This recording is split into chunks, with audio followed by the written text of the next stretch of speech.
My husband accused me of murder, out of the blue. How do I salvage this? This is long and ridiculous. Sorry. My 30F husband, Luke, 33M, had a sister, Laura, 29F. We were all close and saw each other 3 times a month along with their parents. Almost 6 months ago, Laura fell down the stairs at their family home and died. It was a freak accident. There's a window on the half landing and she hit her head on the sill. I was the last person to see her. I was there for less than 10 minutes and she was in her pajamas making coffee. I didn't even stay for a drink, and I struggle with how such a brief and meaningless interaction could have been her last. She deserved so much more. My husband and I have only been married for a year, but we've been together for 4 and have known each other for 20 plus. When Laura's parents found her, they called my husband straight away and we rushed over. We faced the whole thing as a family. In the days after, Luke started quizzing me. Exactly what we talked about, what she was wearing, where we were standing, etc. It progressed to saying I was providing conflicting information on tiny details he was deliberately misunderstanding, and accusing me of withholding information because I couldn't tell him things like what pajamas she was wearing.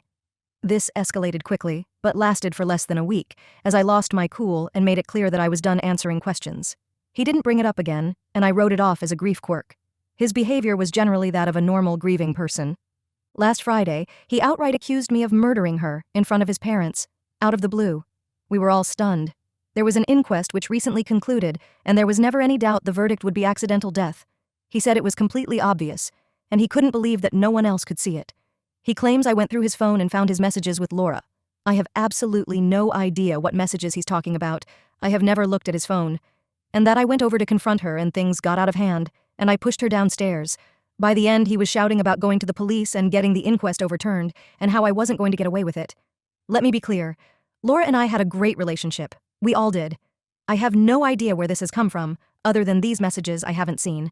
And even then, I don't think there's anything I could ever see on someone's phone that would drive me to murder. It's just ridiculous. He's been with his parents since this happened and will not talk to me at all. I've had some contact with his mom, but she's not being very communicative. The last I heard, she didn't know what messages he was referring to either. I am still completely stunned and I have no idea how to proceed. I made a commitment to be there for him always, and I understand that grief can manifest in strange ways. But part of me feels like my love for him died the second he called me a murderer, and I don't know how we could possibly work through this. I also really don't want to be thought of in this way, and I have no idea if he has said anything to people we know. I obviously haven't. A brain tumor or psychotic break has crossed my mind, and I suggested it to his mother, and she just said she'll talk to him. Other than the questions before, he hasn't been acting odd. Obviously, he's been grieving, but he's seemed sane and sensible other than this. I feel like I'm going mad. Does anyone have any advice at all? Can I force my husband to get a mental health assessment? And do I risk being arrested, prosecuted? We're in England. I'm in a bizarre and complex situation with my husband. I have broken the law and I feel I have no choice but to do so again for my safety. I don't know what type of solicitor I need or what the next steps should look like. We're in England and I'll try not to editorialize too much. My husband's sister died suddenly at the start of the year. Her death was an accident, and there was no suggestion to the contrary. The inquest was recently concluded and a verdict of accidental death returned. I was the last person to see her, but her time of death, which was almost immediate due to her injury, was confirmed to be hours after I had left the house. All of this was verified at the time. In the immediate aftermath, my husband behaved strangely and kept trying to trip up my story of the last time we saw each other, which was a brief interaction. Last week, months after this was first and last mentioned, he outright accused me of murder in front of his parents. He says I saw his messages with his sister and confronted her, and that he's going to have the coroner decision overturned and have the police investigate. I haven't seen or heard from him since. Today is day 9. I posted for advice on Reddit. I'm pretty desperate at this point, and it has spooked me, quite reasonably I think, but also led to me committing a crime and planning another. My husband's iCloud credentials were saved on an old iPad in his office, and I downloaded his backup last night.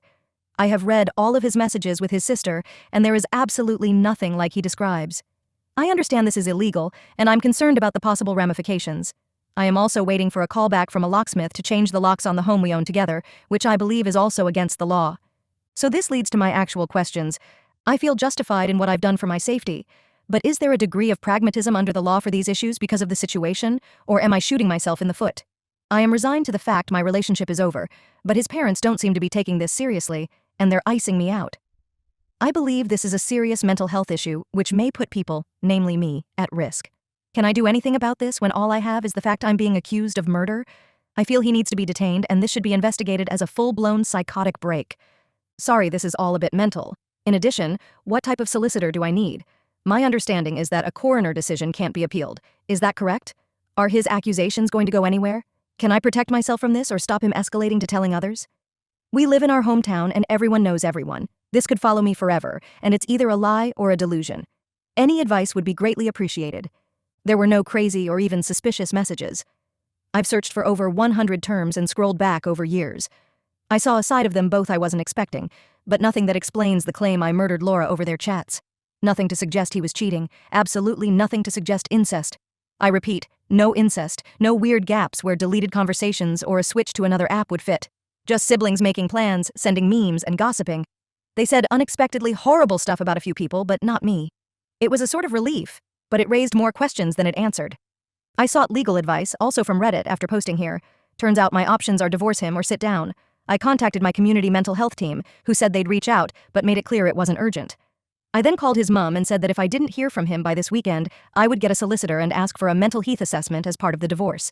In response, he made a ridiculous post to Facebook, which neither of us have used in years, and everything blew up. I'm going to try to keep this succinct. On Friday night, he made a long accusation on Facebook with new information. He said he'd been planning to leave me for months with his sister's support, and I found the messages and murdered her. The coroner has reopened the case and the police are preparing to arrest me, and he needs to make sure people know before the trial stops him talking about it. It was well written and seemed vaguely plausible. He messaged people links so it got some attention. We live in our hometown and have a large circle of friends because we've been here all our lives. People I haven't spoken to since school were reaching out to me asking WTF was going on. It was madness. In response, I posted the export of his entire conversation history with Laura, also to Facebook, when I finally got back in.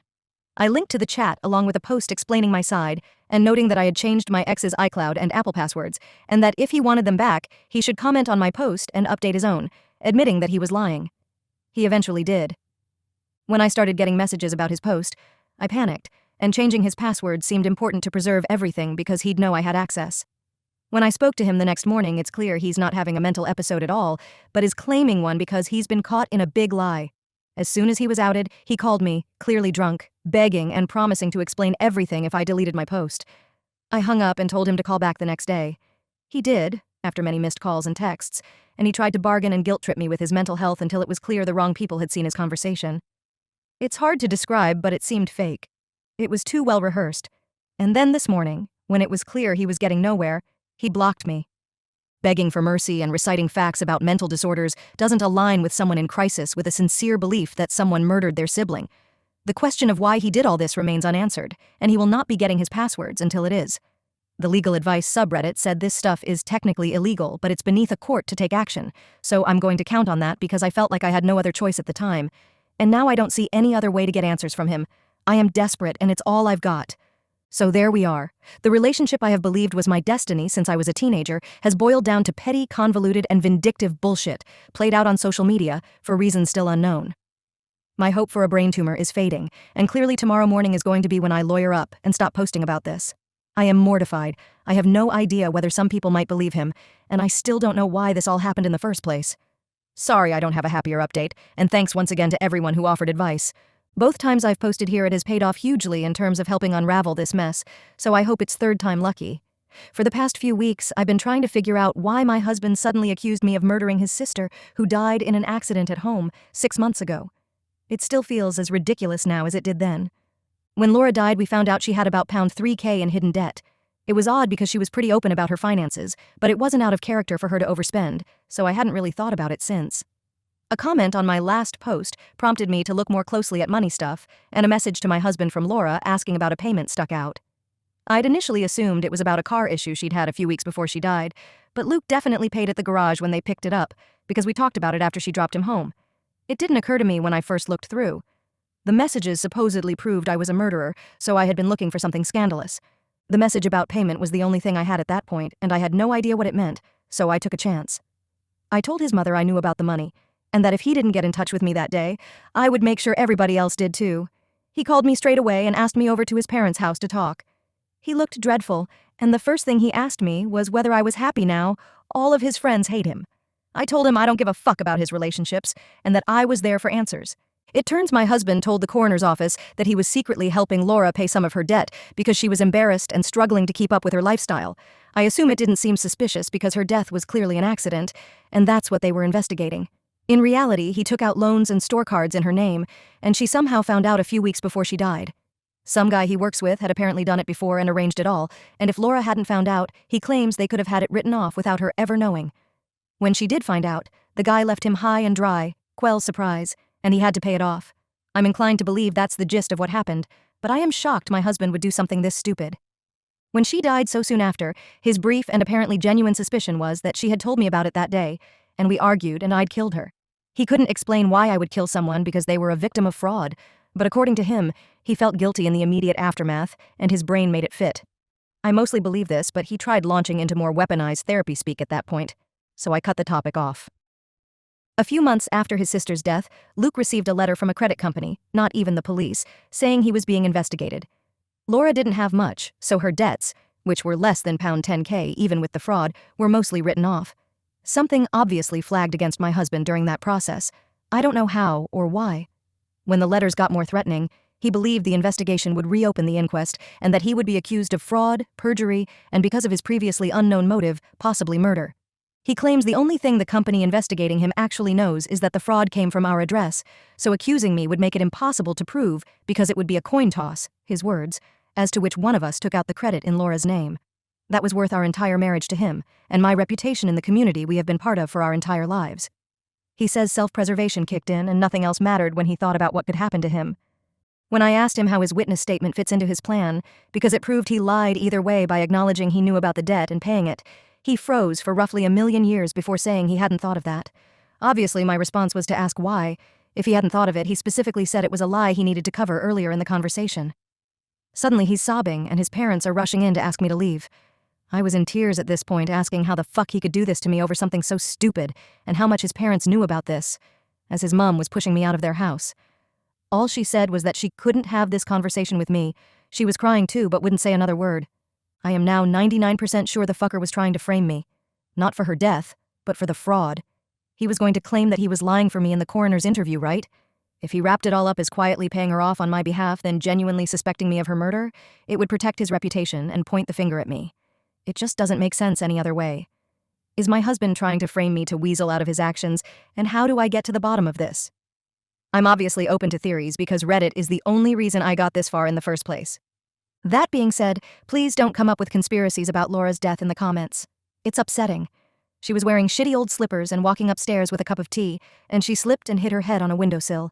This was never a murder mystery. It was someone's life. And she died just because. Maybe a butterfly flapped its wings somewhere. I don't know.